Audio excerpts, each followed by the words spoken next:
નમસ્કાર, weather analysis સાથે હું છું પાયલ અને અત્યારે વરસાદે થોડો વિરામ લઈ લીધો છે એટલે જે અતિથી અતિ ભારે વરસાદ પડ્યો એનાથી થોડી રાહત મળી છે, પણ ફરીથી સિસ્ટમ બની રહી છે અને સિસ્ટમને કારણે બીજી તારીખથી એની અસર જોવા મળશે. દક્ષિણ ગુજરાતમાં સારો એવો વરસાદ પડી શકે છે અને સાથે જ સૌરાષ્ટ્ર અને બીજા બધા ભાગોમાં પણ સારો વરસાદ પડી શકે છે. હવામાન વિભાગે વોર્નિંગ આપી છે, કયા વિસ્તારોને વોર્નિંગ આપી છે, ક્યાં અસર થશે, બધું સમજવું છે. પહેલાં વિંડીના માધ્યમથી જોઈએ કે જે મુંબઈના દરિયાકાંઠા તરફથી જે ટ્રફ આવી રહ્યો છે એ ટ્રફના કારણે ગુજરાતમાં કેવો વરસાદ પડશે. તો એ ટ્રફના કારણે તમે જુઓ કે દક્ષિણ ગુજરાતમાં સૌથી વધારે એની અસર થશે અને ત્યાં અતિથી અતિ ભારે વરસાદ પડવાની સંભાવના છે. સાથે જ મધ્ય ગુજરાતમાં પણ સારો વરસાદ આજે રાત સુધીમાં પડી જવાનો છે અને બીજી તારીખથી વરસાદનો જે રાઉન્ડ છે એ શરૂ થવાનો છે, જેના કારણે આ તરફથી જે સિસ્ટમ આવી રહી છે એ સિસ્ટમ જ્યારે રાજસ્થાન તરફ જશે એટલે ઉત્તર ગુજરાત અને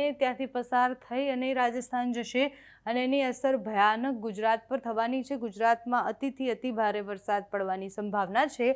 દરિયાકાંઠાના વિસ્તારો, દક્ષિણ ગુજરાતના વિસ્તારો અને આ બાજુ ઉત્તર ગુજરાત અને મધ્ય ગુજરાત ત્રીજી તારીખે સુરત અને એની આસપાસ તો તમે જુઓ કે રેડ કલર તમને દેખાતો હશે, કેટલો અતિભારે વરસાદ લઈને આવશે. આ બાજુ દાહોદ ગોધરાવાળા પટ્ટામાં પણ અતિભારે વરસાદ પડવાનો છે.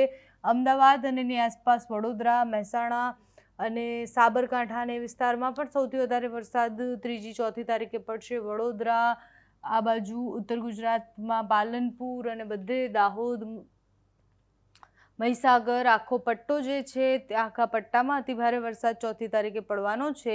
ચોથી તારીખે સૌરાષ્ટ્રમાં પણ ભારે વરસાદ છે, કારણ કે આ સિસ્ટમ છે અહીંયાથી પસાર થઈ રહી છે. જ્યારે ઉત્તર ગુજરાતના ભાગોમાંથી પસાર થશે તો એની અસર સૌરાષ્ટ્ર અને કચ્છ બંને જગ્યાએ થવાની છે. એટલે સૌરાષ્ટ્ર, કચ્છ, દક્ષિણ ગુજરાત, ઉત્તર ગુજરાત બધે જ ભારે વરસાદની સંભાવનાઓ છે. અત્યારે હવામાન વિભાગે પણ આ બધા વિસ્તારોમાં વોર્નિંગ આપેલી છે કે આ વિસ્તારોમાં અતિથી અતિ ભારે વરસાદ પડી શકે. આ સિસ્ટમ જુઓ તમે જે પસાર થઈ રહી છે એ સિસ્ટમને કારણે 5 તારીખ સુધી આખા ગુજરાતમાં વરસાદ ફરીથી ધબધબાટી બોલાવશે અને અત્યાર સુધી જે વરસાદ પડ્યો છે એવો વરસાદ પડશે. પાકિસ્તાન તરફ એ સિસ્ટમ ગઈ છે અને એ સિસ્ટમ ઘણી મજબૂત સિસ્ટમ હતી, જેના કારણે આખા ગુજરાતમાં સાર્વત્રિક વરસાદની સંભાવનાઓ અત્યારે દેખાઈ રહી છે. હવામાન વિભાગ શું કહી રહ્યું છે એ પણ જોઈએ, કારણ કે હવામાન વિભાગની આગાહી પ્રમાણે જિલ્લા વાઇઝ સમજીએ કે કયા વિસ્તારમાં કેટલો વરસાદ પડી શકે છે. જિલ્લાઓ પ્રમાણે હવામાન વિભાગ જે કહે છે કે આ જિલ્લામાં અતિભારે વરસાદનું એલર્ટ છે, તો આ જિલ્લામાં સામાન્યથી મધ્યમ વરસાદનું એલર્ટ છે. તો એ સમજવાનો પ્રયાસ કરીએ આપણે કે હવામાન વિભાગની આગાહી પ્રમાણે ક્યાં કેવો વરસાદ પડી શકે છે. બીજી તારીખની આ સ્થિતિ છે, જે પ્રમાણે આપણે વાત કરી કે બીજી, ત્રીજી અને ચોથી તારીખે અતિથી અતિ ભારે વરસાદ ગુજરાતમાં પડી શકે છે અને શરૂઆત દક્ષિણ ગુજરાતથી થશે. ભરૂચ, નર્મદા, સુરત, તાપી, ડાંગ, નવસારી, વલસાડ, દમણ, દાદરા નગર હવેલીમાં ભારે વરસાદની આગાહી હવામાન વિભાગ દ્વારા કરવામાં આવી છે. ત્રીજી તારીખે તમે જુઓ કે સૌરાષ્ટ્રના ભાગોમાં ઓરેન્જ એલર્ટ અને યલો એલર્ટ આપવામાં આવ્યું છે. ગીર સોમનાથ, અમરેલી, ભરૂચ, નર્મદા, સુરત આ બધા વિસ્તારોમાં જે કહેવાય કે યલો એલર્ટ આપવામાં આવ્યું છે અને ભાવનગર, તાપી, નવસારી, ડાંગ, વલસાડ, દમણ, દાદરા નગર હવેલીમાં ઓરેન્જ એલર્ટ આપવામાં આવ્યું છે. દરિયાકાંઠાથી જે ટ્રફ કે ત્યાંથી જે સિસ્ટમ પસાર થતી હોય એની અસર સૌરાષ્ટ્ર અને દક્ષિણ ગુજરાતમાં થતી હોય છે.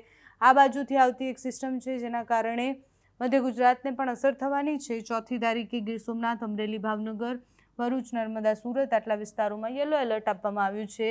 બાકીના વિસ્તારોમાં તાપી, નવસારી, ડાંગ, વલસાડ, દમણ, દાદરા નગર હવેલીમાં ઓરેન્જ એલર્ટ આપવામાં આવ્યું છે. એટલે ગુજરાતમાં જે વરસાદ છે એ બીજી તારીખથી એટલે કાલથી ફરીથી નવો રાઉન્ડ શરૂ કરશે અને ફરીથી અતિથી અતિ ભારે વરસાદ જે આપણે સૌરાષ્ટ્રની સ્થિતિ જોઈ એવી સ્થિતિ ઘણી બધી જગ્યાએ થઈ શકે તેવી સંભાવનાઓ અત્યારે દેખાઈ રહી છે.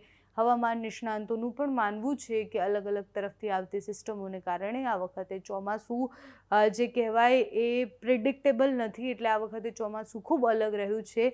હવામાન નિષ્ણાંત પરેશ ગોસ્વામીની આગાહી પ્રમાણે પણ ગુજરાતમાં તોફાની વરસાદ આવવાનો છે. પરેશભાઈ શું કહી રહ્યા છે તે સાંભળો. ખાસ કરીને જોવા જઈએ તો ઓગસ્ટ મહિનો છે એ પણ જુલાઈ મહિનાની જેમ ખૂબ સારો રહેવાનો છે. જેવી રીતે જુલાઈ મહિનાના પ્રથમ 15 દિવસ છે એ નબળા રહ્યા હતા, પણ 16 જુલાઈથી લઈ અને 29 જુલાઈ સુધીનું જે સેશન હતું એ સેશનમાં રાજ્યભરની અંદર સાર્વત્રિક વરસાદ પડ્યા. હા, એક ચોક્કસથી છે કે મોરબી, સુરેન્દ્રનગર અને બોટાદ આ 3 જિલ્લા એવા છે કે જુલાઈ મહિનાની અંદર નબળા રહ્યા છે અથવા તો અમુક વિસ્તારમાં બિલકુલ વરસાદ નથી. પણ રાજ્યના લગભગ 96% સુધી વિસ્તારો છે એમાં સારામાં સારો વરસાદ છે જુલાઈ મહિના દરમિયાન નોંધાયો છે. 1 તારીખ અને 2 તારીખે પણ અમુક વિસ્તારોની અંદર વરાપ જેવો માહોલ જોવા મળશે. ખાસ કરીને એક મોટી સિસ્ટમ આપણી ઉપરથી પસાર થઈ છે, એટલે મોટી સિસ્ટમ પસાર થઈ હોય એટલે રાજ્ય ઉપર અમુક ટકા ભેજ રહી ગયો હોય, એટલે અત્યારે જેવી રીતે છૂટાછવાયા હળવા સામાન્ય ઝાપટા પડે છે એવા સામાન્ય ઝાપટા છે એ કન્ટિન્યુ ચાલુ રહી શકે છે. પણ આપણે અત્યારે ફરીથી એક બંગાળની ખાડીનું લો પ્રેશર આવી રહ્યું છે. આ લો પ્રેશર છે એ મધ્યપ્રદેશ ઉપર થઈ અને ગુજરાત ઉપરથી પસાર થશે ત્યારે સાયક્લોનિક સર્ક્યુલેશનના સ્વરૂપમાં આપણી ઉપરથી પસાર થશે અને એ જે સાયક્લોનિક સર્ક્યુલેશન પસાર થશે એટલે 2 અથવા તો 3 ઓગસ્ટથી વરસાદની શરૂઆત થશે અને 5 ઓગસ્ટ સુધીનો આ રાઉન્ડ છે. જો કે 5 ઓગસ્ટ પછી પણ વરસાદો જે ચાલુ રહેવાના છે એની માહિતી આપણે આગળના વિડીયોમાં આપશું. પણ 5 ઓગસ્ટ સુધી જે વરસાદ થવાના છે તેમાં ખાસ કરીને દક્ષિણ ગુજરાતની વાત કરવા જઈએ તો સુરત, વલસાડ, વાપી, નવસારી, બારડોલી, બીલીમોરા, ડાંગ આ જે તમામ વિસ્તાર છે એની સાથોસાથ ભરૂચ, અંકલેશ્વર અને રાજપીપળા એમ દક્ષિણ ગુજરાતના તમામ વિસ્તારોની અંદર 2 થી 5 ઓગસ્ટ દરમિયાન વરસાદ ચાલુ રહેશે. પણ વરસાદની તીવ્રતા છે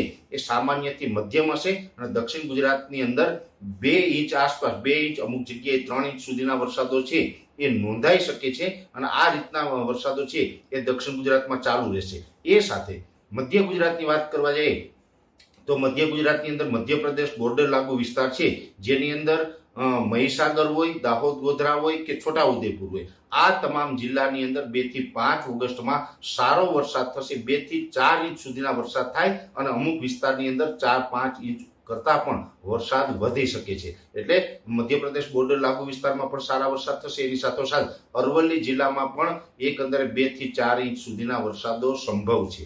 અને મધ્ય ગુજરાતમાં આણંદ, નડિયાદ, ખેડા, અમદાવાદ, કપડવંજ અને બરોડા જેવા વિસ્તારો છે એમાં 1 થી 2 ઇંચ સુધીના વરસાદો છે 2 થી 5 ઓગસ્ટમાં પડી શકે છે અને એકલ દોકલ સેન્ટરમાં 2 ઇંચ કરતા વધી શકે છે.